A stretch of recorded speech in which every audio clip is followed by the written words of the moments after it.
Thank you, Tommy. As you said, food for thought. We actually have had quite many of that. I have pre-promised a few questions before I hand it to everyone. I wasn't sure if people are too shy to ask anything, so I pre-prepared a few people here. We have first Sami Salminen from the president of the Finnish Youth Council organization, followed by Mari Ahonen-Volker from the Association of Finnish Local and Regional Authorities. So please. Thank you for this opportunity to ask the first question. My name is Sami Salminen and I'm the chairman of the Union of Local Youth Councils of Finland. We approached this report especially throughout participation. This report points out that only 42% of Finnish NEET has strong attachment to Finnish society compared to the 3/4 of all youth. Therefore, we are concerned especially NEET's possibilities to affect and be a part of the society. Being part of the society means also the feeling that you have possibility to affect on it, for example, through voting in elections. If people lack this experience on their early ages, it is high risk that they won't have them on later. How we guarantee participations for those youth who are not attached to our society? Should youth be offered more checkpoints while they are still under 18 and part of the school system? For example, half of the age group, all men, will be conducted via call-ups at the age of 18. Should we extend all this is to all Finnish youth and focus more youth expectation and activities citizenship? This would also offer us possibilities to introduce our support services on large scales and enable better contact to those youth who will need more support. Thank you, Sami. And if it's okay for Vele and Monica, I will have the question from Mari, and then you can maybe stand up here and answer these two.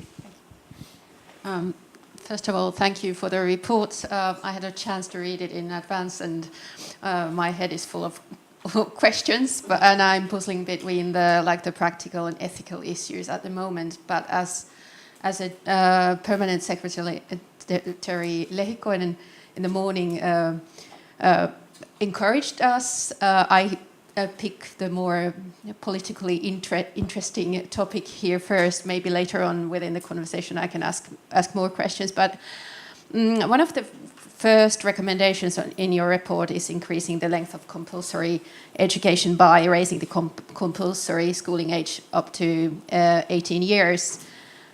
We have excellent comprehensive system, but according to the latest PISA research, we have about 11% of young people who don't gain adequate literacy within the comprehensive education to be active citizens and to be able to study on secondary education. There are also great number of children and young people who suffer from cross-generational deprivation.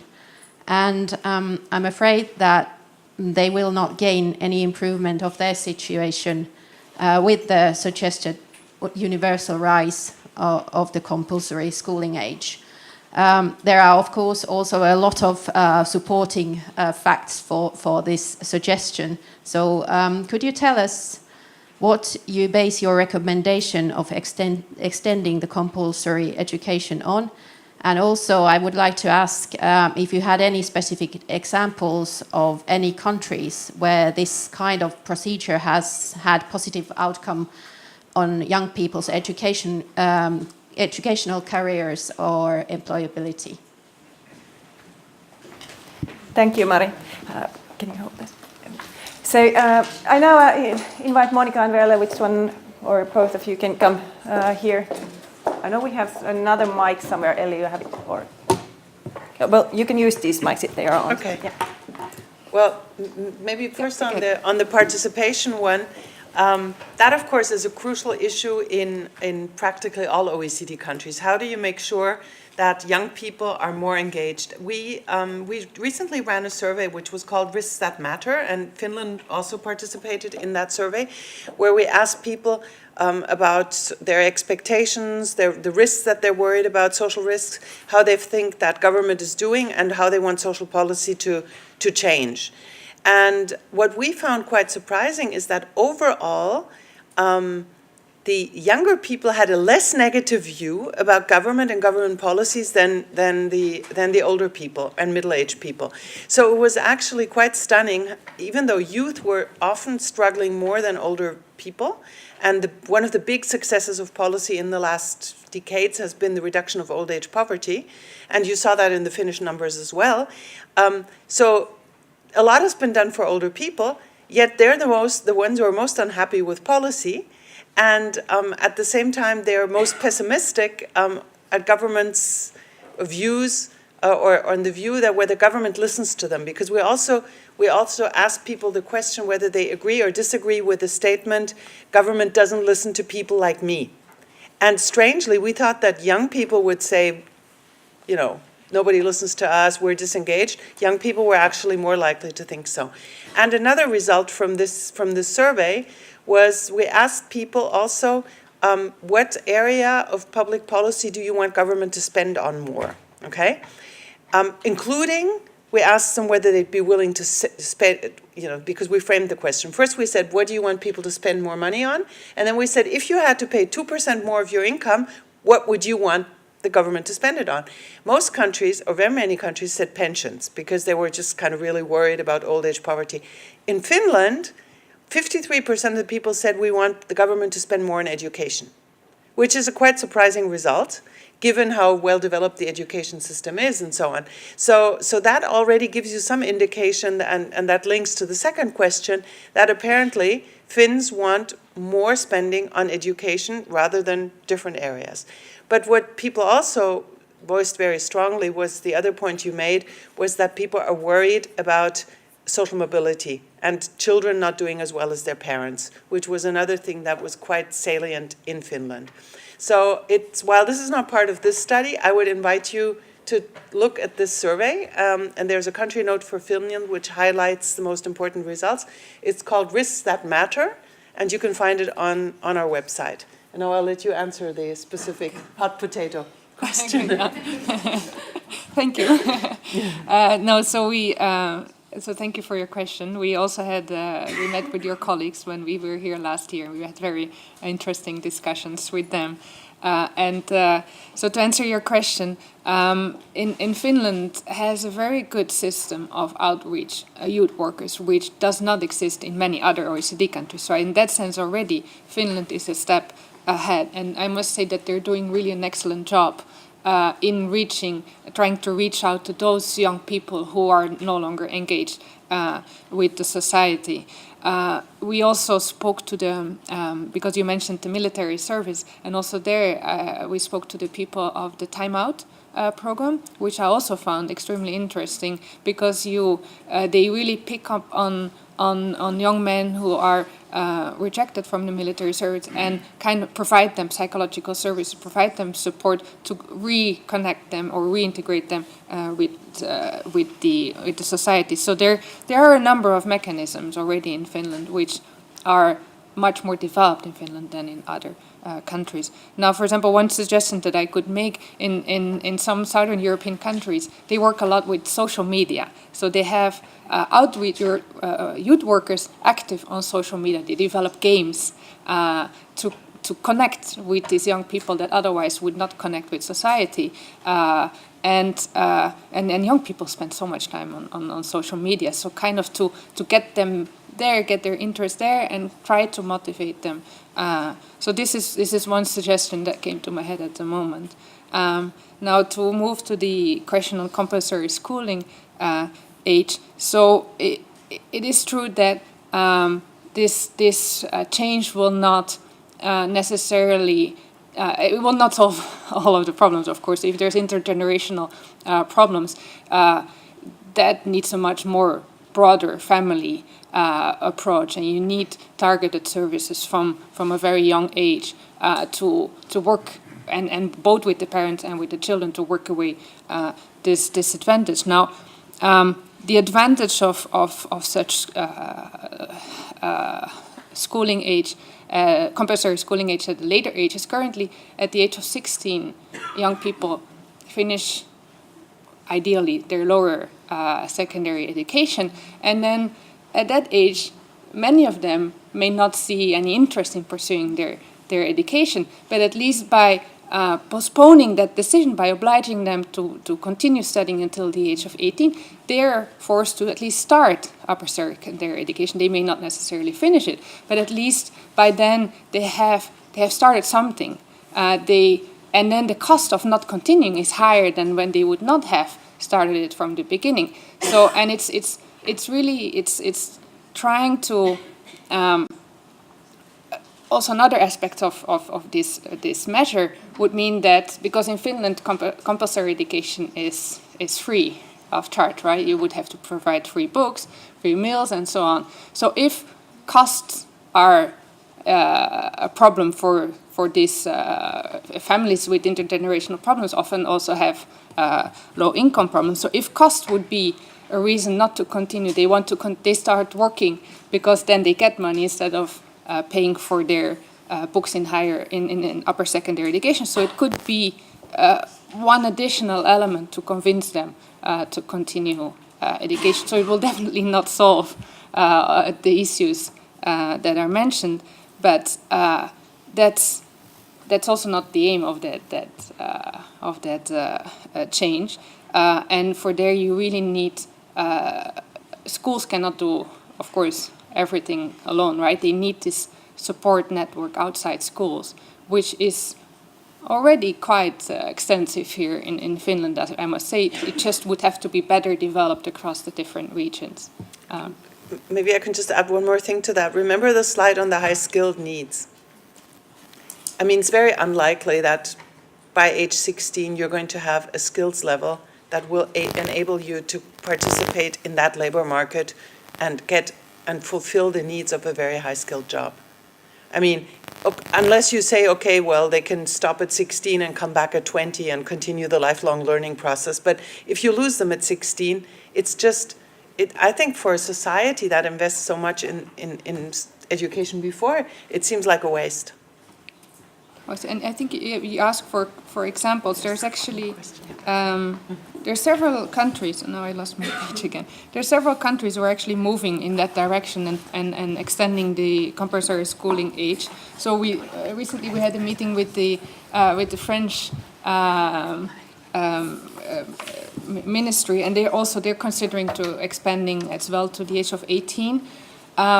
But there they want to, it's not a compulsory schooling, but it's more participation age, so that the person can choose whether to continue education or more into training or kind of apprenticeship system, so to give them alternatives to standard schooling. So that could be an option to introduce. But it was also the Netherlands, if I remember correctly, the United Kingdom. So there's definitely quite a few countries who can give you more concrete information. Okay, thank you for first answers and first comments. We will now go further with the discussion and questions. I'm going to also steal 10 minutes from our lunch break, as we started 10 minutes later. But I first give the floor here, and please introduce yourself. Yes, hello everyone. My name is Mikka Olin and I'm the president of the Swedish-speaking school student union here in Finland. I want to address two topics, but quickly just first about the compulsory education and lifting the age there. This is something that the students have been protesting, and there's a reason for that. And I want to ask you where you find those 16-year-olds that don't want to go to school, because I don't think we have them here in Finland. Last year, only 50 individuals didn't apply to go to secondary education. So there is a big will to go to secondary education, and I think the problems are more that people drop out of secondary education or don't or don't get a place to study when they want to. And these problems are often related to mental health or to drug problems or to financial problems. And none of these can be solved by lifting the age to 18. Instead, by lifting the compulsory education age to 18, you are taking away motivation from a lot of young people that feel that secondary education is their choice and therefore they will be able to complete those studies. So I think also you're just pushing those problems up until the person is 18. And if you have mental health issues, having to go to school will not help you actually get up from the bed. So I think we're really going in the wrong direction if you want to force young people to go to school. Instead, we should address those problems that right now are making many people fall behind. Because I think we can all agree that secondary education is very important, that everyone should have the right to it and also the possibility to complete it, but forcing young people is not the solution. Also, I wanted to address that you were talking about apprenticeships and vocational education in Finland, and you said work-based learning is very low. I would argue that it's the other way around, because work-based learning is more than a third of the vocational education that Finnish students get in vocational colleges. So I'm wondering why you see that apprenticeships would be a better solution than the system we have right now, where young people are really now even forced to go more and more into the labor market during their studies to learn in workplaces where we don't necessarily have the capacity to support the young people. So I'm wondering why you think apprenticeships would be a better solution than what we have right now, where we do have a lot of work-based learning. Thank you. Thank you, Pekka. You will answer those first, or? Yeah.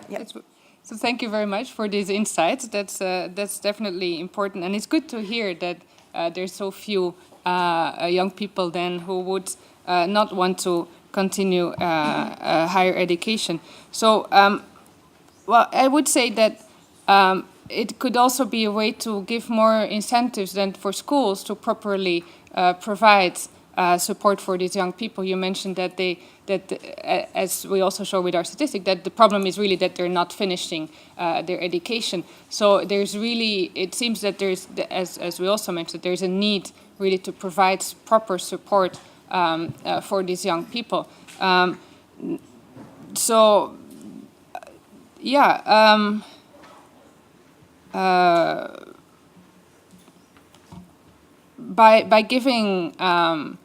By giving schools the financial incentives to support these young people, let's hope that we get more of the graduation of vocational schools.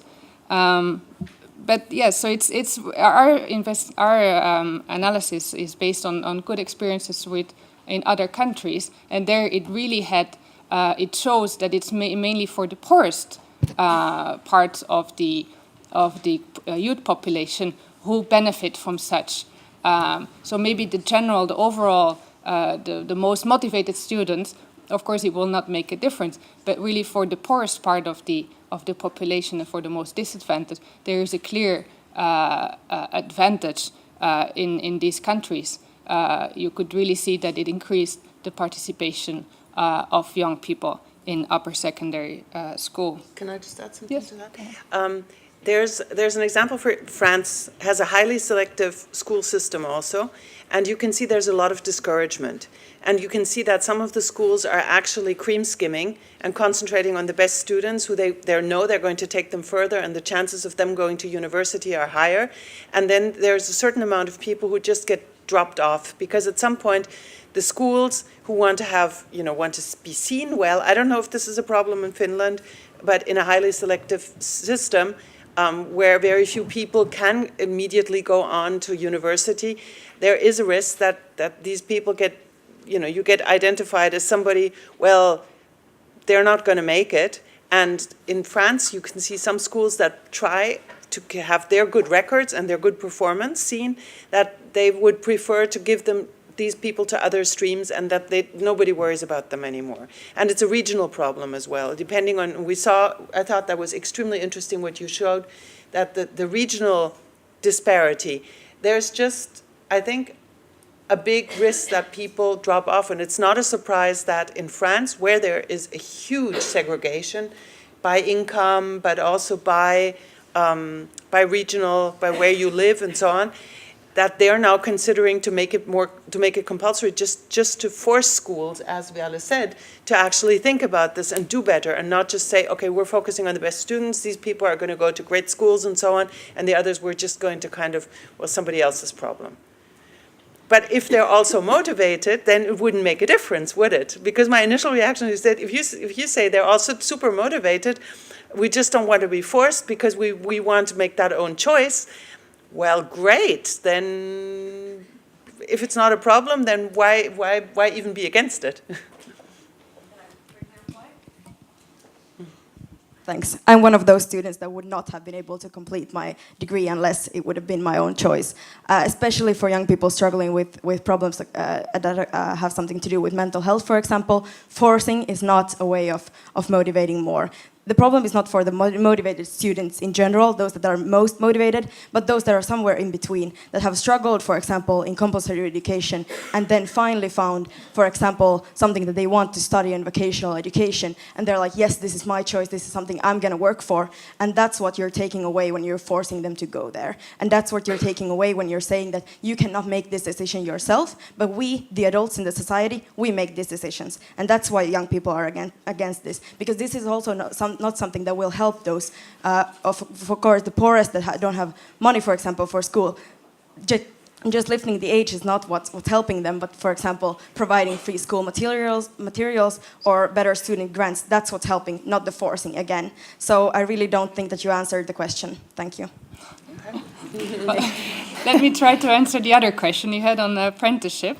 We're not saying that apprenticeships are better than other work-based learning systems.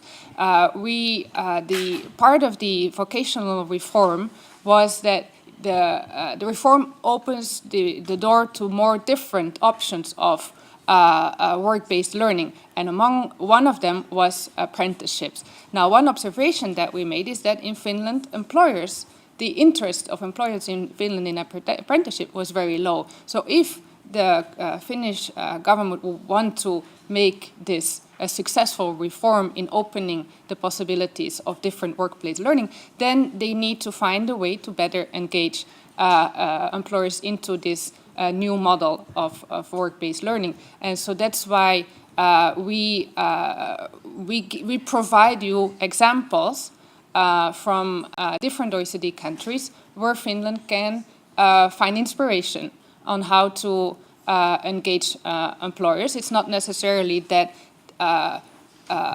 the system in Germany, for example, would be the ideal situation for Finland. No. So it's more to give you an overview of what is available in the different countries, and so that then Finland can adapt it to your own situation. So. Thank you. We now have the next question here, please. Hi, I'm Elias Tenkanen from the National Organization for Vocational Students.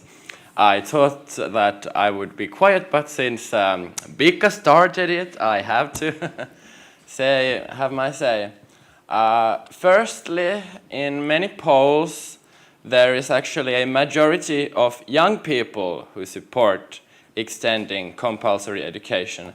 And just in generally to the argument that we are forcing people to do something, I don't think it's valid, because when you talk about extending compulsory education, I don't think it's about forcing anyone to do anything. I think it's about services.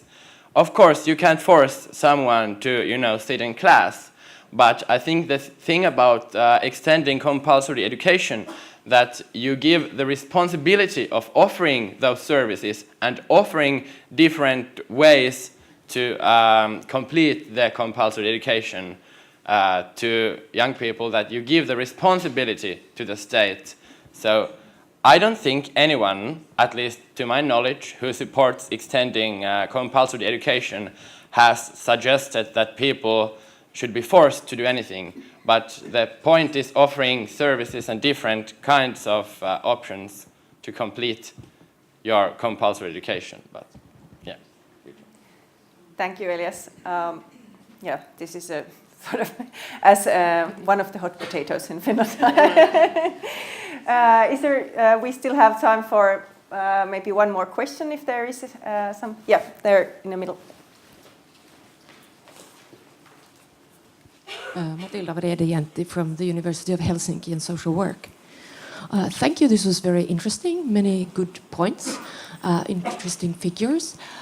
However, as being a youth researcher also, I think it would be interesting to hear a bit more about the rationale behind many of your ideas, because it seems to me that young people do not necessarily, when they are 16, start counting on, is this worth, do I earn, how do I gain? There are lots of other things, as Tommy sort of showed in his comments, that influences the choices of young people. And they, in my perspective, do not at all always tend to be so rational as these sort of figures and ideas count on and then construct whole systems on. The incentives. Well, no, I can certainly understand your point, and I agree that not all decisions are rational, but at the same time, the system allows young people to take those decisions, even though they're not rational. They allow these young people to leave the house. Because there are benefits available. They will not end up on the street because of their irrational thinking or because of their choices that they want to make in life. But the question for Finnish society is, do we want to give? Does Finnish society need to pay for this irrational decision? Do you really need to give the benefits, social benefits, and pay for young people's decision not to study, not to start working, or is there a way to bring incentives for young people to guide their decisions when they back in direction towards education or towards employment or and so on. So this is a choice for the Finnish society, right? It's not a choice for me to make.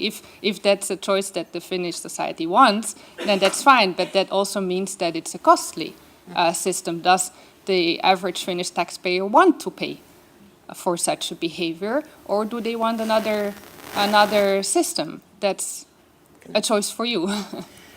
Let me just add, this is just to dispel the myths that the OECD somehow comes and it just says cut benefits. That's not at all the case. We have other countries, for example, France, where young people under the age of 25 have eligibility to nothing.